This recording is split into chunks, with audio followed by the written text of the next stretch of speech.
Hello everyone, मैं विकास Chauhan exam धूम में आपका स्वागत करता हूं।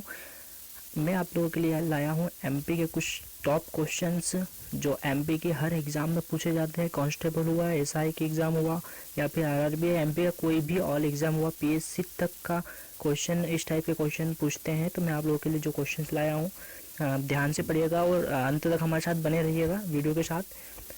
आपको सारे क्वेश्चंस में सारे डाउट्स इस क्वेश्चन से रिलेटेड जो हैं वो आपको क्लियर करवा दूंगा। तो चलिए हम अपने पहले क्वेश्चन की ओर चलते हैं। पहला क्वेश्चन है आप लोगों के सामने से दोस्तों, स्वतंत्रता पश्चात मध्य प्रदेश राज्य का गठन कब हुआ। मैं आपको एक बात बता दूं कि हमारा क्या है कि आप लोगों को क्वेश्चन, हम लोग हर एग्जाम देते हैं तो क्वेश्चन अच्छे से नहीं पढ़ते हैं और फिर गलत टिक लगा देते हैं और हमारा परिणाम होता है कि हम सिलेक्टेड नहीं हो पाते हैं, है ना। तो यहाँ पर देखिए, आप क्वेश्चन सही से पढ़िएगा। स्वतंत्रता पश्चात का पूछ रहा है, ऐसा नहीं पूछ रहा है कि वर्तमान जो स्वरूप है मध्य प्रदेश का, इसका गठन कब हुआ, है ना। यहाँ पूछ रहा है स्वतंत्रता पश्चात मध्य प्रदेश राज्य का गठन कब हुआ। अब यहाँ पर ऑप्शन है 1 नवंबर 1956, 1 नवंबर 2000, तीसरा है 1 नवंबर 1947 और फोर्थ है 1 नवंबर 1958, है ना। तो ये आपके पास 4 ऑप्शन आते हैं। इस तरीके के आपको हर एग्जाम में भी आपके पास वन डे वाले जो एग्जाम होते हैं उसमें ये कुछ क्वेश्चन इस तरीके से आते हैं। तो यहाँ पर देखिए, स्वतंत्रता पश्चात मध्य प्रदेश राज्य का गठन कब हुआ था। तो स्वतंत्रता के पश्चात मध्य प्रदेश राज्य गठन हुआ था दोस्तों 1 नवंबर 1956 को। पहला क्वेश्चन, पहला ऑप्शन जो है वो सही हो जाएगा। अब जो 1 नवंबर 1956 को, जो यहाँ पर अब आप कंफ्यूजन हो रहा है कि दो ऐप कैसे, मैपिंग कैसे, है ना। तो दो मैपिंग इसलिए है कि आप लोग देखिए क्वेश्चन को देखिए, स्वतंत्रता पश्चात का बोल रहा है ना, मध्य प्रदेश राज्य गठन कब हुआ, है ना। तो 1 नवंबर 1956 को हुआ। जो स्वरूप किस तरीके से दिखा था, इस तरीके कुछ दिखता था, है ना। लेकिन आप बोलेंगे कि यार ये तो स्वरूप तो अब नहीं दिखता है ना। तो अब राइट बात है, आप लोग ही अब नहीं दिखता। अब हमारा मध्य प्रदेश इस तरीके से दिखता है, जो सेकंड मैप है आपका इस तरीके से, है ना। और इसका गठन कब हुआ था, तो 1 नवंबर 2000 को, है ना। 1 नवंबर 2000 को हमारे सामने जो है नया जो वर्तमान स्वरूप है वो उसका गठन हुआ था, है ना। अब यहाँ पर जो क्वेश्चन पूछा उसका आंसर क्या है, उसका आंसर है आपका 1 नवंबर 1956, है ना, जो इस तरीके से दिखता था। अब बोले जो वर्तमान है, क्वेश्चन एक तरीके से भी आ सकता है कि मध्य प्रदेश का गठन कब हुआ, स्वतंत्रता नहीं आएगा, ऐसा आएगा मध्य प्रदेश का गठन कब हुआ। तब आपको लगाना है ऑप्शन में 1 नवंबर 2000, क्योंकि ये जो है इसका पूछ रहा है वो कि मध्य प्रदेश गठन कब हुआ। लेकिन यहाँ पूछ रहा है स्वतंत्रता पश्चात मध्य प्रदेश गठन कब हुआ, तो इस क्वेश्चन में आपको लगाना है 1 नवंबर 1956। चलिए ठीक है, आपको समझ में आ गया होगा। नेक्स्ट क्वेश्चन की ओर ले चलते हैं आपको। हाँ देखिए, अब यहाँ पर एक क्वेश्चन है आपके पास, इनमें से मध्य प्रदेश का उपनाम नहीं है ना। क्या पूछ रहा है, उपनाम नहीं है, नहीं का पूछ रहा है। तो नहीं है तो मैं आपको बता दूं, देखिए कि कौन कौन से नाम है और नहीं है। तो अपने पास ऑप्शन क्या क्या है, तो अपने पास ऑप्शन है हृदय प्रदेश, है ना, सोया प्रदेश, धान की डलिया, नदियों का मायका, ये 4 ऑप्शन है। अब उसने पूछा कि उपनाम नहीं है मध्य प्रदेश का, कौन सा उपनाम नहीं है, मध्य प्रदेश के कौन कौन से नाम है, पहले हमको ये पता होना चाहिए, तब हम पता कर सकते हैं कि उपनाम ये नहीं है। तो मैं आपको बता दूं, देखिए घबराने कोई प्रॉब्लम नहीं है, नहीं पता है तो अब आप जान सकते हैं। देखिए यहाँ पर लिखा है, फर्स्ट ऑप्शन है हृदय प्रदेश, है ना, सॉरी हृदय प्रदेश। अब हृदय प्रदेश है तो ये हृदय प्रदेश क्यों बोलते हैं मध्य प्रदेश को। देखिए मैं आपको आगे एक मैपिंग में ले चलता हूँ अपने इंडिया के। देखिए ये इंडिया का मैपिंग है। अब यहाँ पे बोल रहा है हृदय प्रदेश, है ना। तो हृदय प्रदेश अपने मध्य प्रदेश का नाम है। क्यों नाम है, क्योंकि ये एकदम आप देखेंगे भारत के एकदम हृदय में बसा हुआ है, यानी कि बीचों बीच बसा हुआ है ये वाला एमपी, इसलिए इसको क्या बोलते हैं, हृदय प्रदेश बोलते हैं। तो ये तो ऑप्शन में सही हो ही नहीं सकता, है ना। सेकेंड ऑप्शन क्या था अपने पास, देखिए सेकेंड ऑप्शन पे सोया प्रदेश, है ना, सोया प्रदेश। तो सोया प्रदेश क्यों बोलते हैं, क्योंकि हमारे मध्य प्रदेश में सोयाबीन का उत्पादन बहुत तादाद में होता है, इसलिए हमें हमारे मध्य प्रदेश को बोलते हैं सोया प्रदेश, है ना। अब पीएससी के क्वेश्चन आया था मेंस में, पीएससी वाला मेंस में फैकल्टी के जो टेस्ट होते हैं कोचिंग्स के, उसमें तो एक बच्चे ने लिख दिया सोया प्रदेश की इंडिया में लोग सोते रहते हैं आलसी टाइप के। इस तरीके से कुछ भी नहीं होता दोस्तों, है ना। दरअसल सोयाबीन का उत्पादन ज़्यादा हो, इसलिए इसको सोया प्रदेश बोलते हैं। चलिए अब यहाँ पर धान की डलिया। अब आपको ऐसे पता है कि धान की डलिया, हमारे यहाँ धान कहाँ सुनने मिलता आता है, धान नहीं। तो ये एक देखिए हृदय प्रदेश हमारे इसको बोलते हैं, है ना।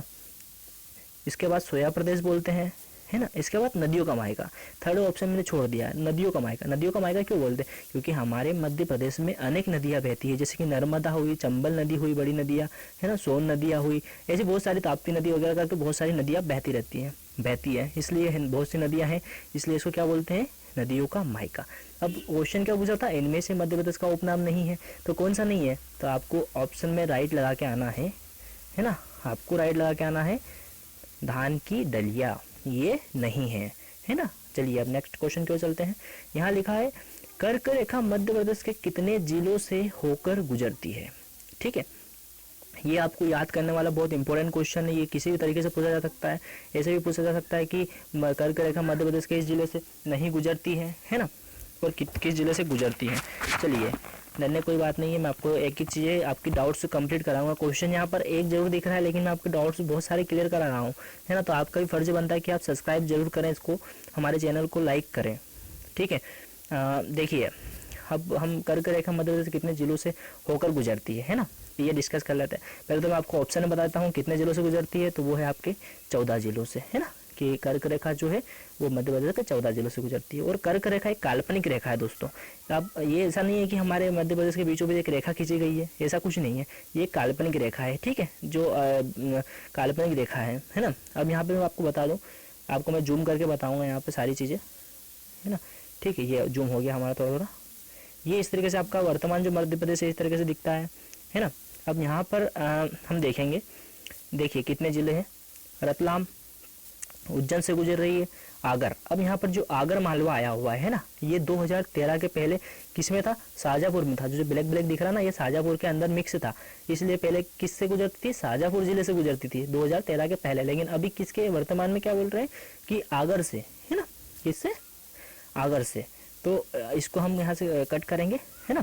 तो अब ये आगर जो 2013 के बाद आगर जिला जो अलग हो चुका है ना, तो अब आगर से गुजरती है। तो कितने जिले हो गए, रतलाम हो गया, उज्जैन होगा, आगर हो गया, है ना, राजगढ़ हो गया, इधर सीहोर का कुछ भाग, भोपाल, विदिशा, रायसेन, सागर, दमोह, जबलपुर, कटनी, उमरिया और शहडोल। दोस्तों ये आप नोट कर लीजिएगा, ये बहुत इंपॉर्टेंट है, आपको याद होना चाहिए 14 जिले कौन से हैं जहाँ से कर्क रेखा जो है गुजरती हैं मध्य प्रदेश के।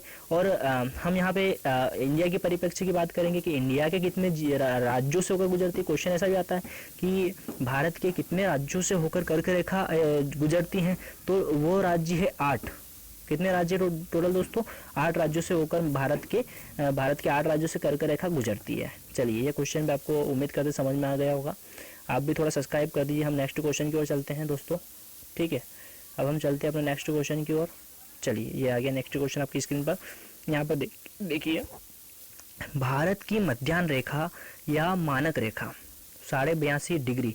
अब दोस्तों थोड़ा सा यहाँ प्रॉब्लम हो गया, यहाँ पर आपको डिग्री लगाना था इस तरीके से, है ना। यहाँ पर एक डिग्री इस तरीके से 5 के ऊपर आपको एक डिग्री लगाना है, यानी कि आपको 82.5 करना है, इसको बोलते हैं 82.5 डिग्री यहाँ पर।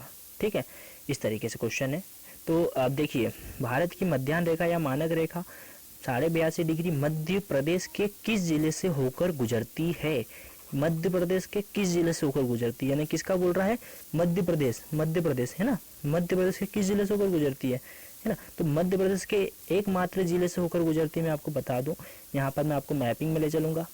ठीक है, पहले तो यहाँ पर आप मैपिंग में देखेंगे, है ना, मैपिंग में आपको दिख रहा है इस तरीके से कि कर्क रेखा यहाँ से गुजरी हुई है ना। कर्क रेखा किस जिले से होकर गुजर रही है, तो देखिए अब यहाँ पे एकदम आपको यहाँ पर देखिए ये एकदम बता रहा है यहाँ पे ये वाला कर्क रेखा। तो यहाँ जो जिला है इस क्षेत्र में जो जिला आ रहा है ये है आपका सिंगरौली जिला, है ना। तो क्वेश्चन ये ऐसा आएगा कि मध्य प्रदेश किस जिले से होकर गुजरती है कर्क रेखा, है ना। तो जो मध्याह्न रेखा, सॉरी कर्क रेखा का नाम आ रहा है तो मध्याह्न रेखा, तो हमारा ऑप्शन सही हो जाएगा सिंगरौली, है ना। मध्य प्रदेश के एकमात्र जिला ऐसा है जहां से मध्याह्न रेखा या मानक रेखा 82.5 डिग्री गुजरती है। तो उम्मीद करते हैं ये भी आपको समझ में आ गया होगा। अब चलते हैं अपने नेक्स्ट क्वेश्चन की ओर। देखिए नेक्स्ट क्वेश्चन है, मध्य प्रदेश का सबसे पूर्वी जिला है ना। मध्य प्रदेश का सबसे पूर्वी जिला कौन सा है, यहाँ बोल रहे हैं सबसे पूर्वी जिला है ना। ये क्वेश्चन भी आते हैं, ऐसा भी क्वेश्चन आ सकता है कि सबसे पश्चिमी जिला कौन सा है, सबसे उत्तरी जिला, सबसे दक्षिणी जिला कौन सा है। मध्य प्रदेश का सबसे पूर्वी जिला, है ना, यहाँ पे सबसे पूर्वी जिले की बात करते हैं। तो मैं आपको ये भी क्लियर करा दूंगा कि सबसे पूर्वी जिला जो है कौन सा है मध्य प्रदेश का, है ना। तो चलिए हम करते हैं बात मध्य प्रदेश का सबसे पूर्वी जिला। तो यहाँ पूर्व यहाँ है ये वाला हिस्सा, ठीक है। और इसको हम इस तरीके से तेजी से करेंगे कुछ, तो इस तरीके से आपका ये हो जाएगा, है ना, पूर्वी जिला। और यहाँ है आपका पश्चिमी जिला, ये उत्तर और ये हो गया आपका दक्षिण, ठीक है। इस तरीके से है हमारा। तो अब मैं आपको बता दूं पूर्वी जिला, पूर्वी जिले की हम बात करेंगे तो पूर्वी जिला आपका ऑप्शन में है सिंगरौली, अनूपपुर, अलीराजपुर और बुरहानपुर, है ना, 4 ऑप्शन है। तो देखिए हम यहाँ करते हैं डिस्कस थोड़ा सा, है ना, ये ठीक है। तो अब यहाँ पर हम बात करेंगे सबसे पूर्वी जिले की। सबसे पूर्वी जिला है आपका सिंगरौली, है ना, मध्य प्रदेश का सबसे पूर्वी जिला कौन सा है, सिंगरौली जिला है। अब मैं आपको पश्चिमी और उत्तर के सारे जिले बता दूंगा। तो ये इस तरीके से है ना, इस तरीके से कुछ, ये इस तरीके से, ठीक है ना, ये इस तरीके से, सॉरी ये वाला, है ना। तो मैं बता दूं आपको, देखो पूर्वी जिला कौन सा है, पूर्वी जिला है आपका सिंगरौली, है ना। पश्चिम जिला कौन सा है पूछेगा, पश्चिम जिला, तो पश्चिम जिला है आपका अलीराजपुर, ठीक है। और यहाँ पर आपका है उत्तरी जिला, सबसे उत्तरी जिला, क्वेश्चन ऐसे भी आ सकता है उत्तरी जिला। तो मध्य प्रदेश का सबसे उत्तरी जिला कौन सा है, तो उत्तरी जिला है मुरैना, है ना। और सबसे दक्षिणी जिला है आपका बुरहानपुर जिला। ये बुरहानपुर जिला सबसे दक्षिणी जिला है अपने मध्य प्रदेश का। तो आपको उम्मीद करते हैं ये क्वेश्चन भी समझ में आ गया होगा। आपका भी फर्ज बनता है कि आप लाइक करें। चलते हैं आप अपने नेक्स्ट क्वेश्चन की ओर। ये आ गया नेक्स्ट क्वेश्चन है हमारा, बेसिक सी जानकारी है वैसे, लेकिन ये इस तरीके टाइप के क्वेश्चन हमें एग्जाम में बहुत कंफ्यूज करते हैं, है ना। हमारे एग्जाम एक नंबर से भी रुक सकती है। देखिए हम नेक्स्ट क्वेश्चन की बात करेंगे। मध्य प्रदेश राज्य की उत्तर से दक्षिण की ओर लंबाई है ना, यानी कि पूछ रहा है कि उत्तर से दक्षिण की ओर लंबाई कितनी है, यानी कि ये उत्तर से दक्षिणी, है ना, ये सॉरी उत्तर से दक्षिण की ओर लंबाई कितनी है ना, उत्तर से दक्षिण की ओर लंबाई। देखिए अपना ऑप्शन क्या है, 870, है ना। 870 आपको दिख रहा है ना कि ये साइज छोटा है। 870, 420, 608 और 660। तो मैं आपको बता दूं कि सही ऑप्शन क्या है, 608, है ना। तो उत्तर से दक्षिण की ओर लंबाई कितनी हो गई, तो उत्तर से दक्षिण की हो गई 608, है ना। अब आपको कंफ्यूजन हो रहा होगा, आप सोच रहे होगा कि सर उत्तर से दक्षिण की ओर तो लंबाई बता दी, लेकिन पूर्व से पश्चिम की ओर क्या है, या पश्चिम से पूर्व की ओर। तो मैं आपको वो भी क्लियर कर देता हूँ। पश्चिम से पूर्व की ओर लंबाई, ये पश्चिम से पूर्व की ओर लंबाई है आपकी 870, ठीक है दोस्तों, ये आप नोट कर लीजिएगा 870। और पूर्व से पश्चिम की ओर लंबाई की अगर हम बात करें तो कितनी है, 608। ये 608 जो है ये आपकी है उत्तर से दक्षिण की ओर, है ना। और पूर्व से पश्चिम या पश्चिम से पूर्व की ओर ये है आपके 870। उम्मीद करते हैं ये क्वेश्चन आपको समझ में आ गया होगा। अब चलते हैं अपने नेक्स्ट क्वेश्चन की ओर। नेक्स्ट क्वेश्चन है आपका, मध्य प्रदेश के किस जिले से कर्क रेखा नहीं गुजरती है। दोस्तों लाइक सब्सक्राइब कर दीजिए, आप पहली बार आए हैं तो। यहाँ मतलब क्वेश्चन की बात कर रहे हैं, मध्य प्रदेश के किस जिले से कर्क रेखा नहीं गुजरती है। देखिए दोस्तों, अभी मैंने आपको एक क्वेश्चन आया था कि कर्क रेखा कितने जिलों से होकर गुजरती है, तो आपको वो तो पता है कि 14 जिलों से होकर गुजरती है ना। लेकिन यहाँ पर पूछ रहा है किस जिले से होकर नहीं गुजरती है। मैंने आपको पहले बोला था कि आपको ये सारे जिले याद कर लेना है। अगर अभी भी आपको याद नहीं है तो आप याद कर लीजिएगा, आसान है, बड़े आसान है। आप मैपिंग में 2-3 बार देखेंगे, देखते रहेंगे तो आपको याद हो जाएगा। चलिए मैं आपको बता दूं कौन से जिले से नहीं होती है। राजगढ़, है ना। तो राजगढ़ आपको मालूम है, यहाँ है राजगढ़, तो राजगढ़ से तो गुजर रही है, ठीक है। इसके बाद है विदिशा, विदिशा से भी गुजर रही है। इसके बाद है दमोह, है ना, तो ये दमोह से भी गुजर रही है। लेकिन हमारे इस मैपिंग के अंदर कर्क रेखा का जो नाम, नरसिंहपुर का नाम नहीं आया है। नरसिंहपुर आपको हम इसके अंदर मैपिंग में जूम करके बताऊंगा आपको। इसमें जो नरसिंहपुर है वो आपको कहीं नहीं दिखाई दे रहा है ना, क्योंकि नरसिंहपुर कहाँ है, एमपी के, है ना। नरसिंहपुर, रायसेन और जो दमोह है इसके जस्ट नीचे है। रायसेन और दमोह जो है ना, और सागर का हिस्सा है इसके नीचे। देखिए मैं आपको बता देता हूँ, ये है आपका नरसिंहपुर। तो नरसिंहपुर से क्या कर्क रेखा नहीं गुजर रही है, तो अपना ऑप्शन क्या हो जाएगा, किस जिले से नहीं गुजरती है। अपना क्वेश्चन भी यही था, रेखा नहीं गुजरती है, तो वो आपका ऑप्शन हो जाएगा नरसिंहपुर। नरसिंहपुर आपका ऑप्शन हो जाएगा, ठीक है दोस्तों। उम्मीद करते सारे क्वेश्चन आपको समझ में आए होंगे। आप भी लाइक, सब्सक्राइब भी एंड शेयर जरूर करें। सब्सक्राइब तो कर दीजिए क्योंकि मेरा नया चैनल है अभी, है ना। आपके लिए ऐसे ही वीडियो में बनाते रहूँगा। और बेल आइकन जरूर दबाएं, प्रेस करें, ताकि मेरे वीडियो की आपको नोटिफिकेशन सबसे पहले मिले और आप मेरा वीडियो देख पाएँ। तो उम्मीद करते हैं आपको सारे वीडियो समझ में आ गए होंगे। Thank you sir, thank you all of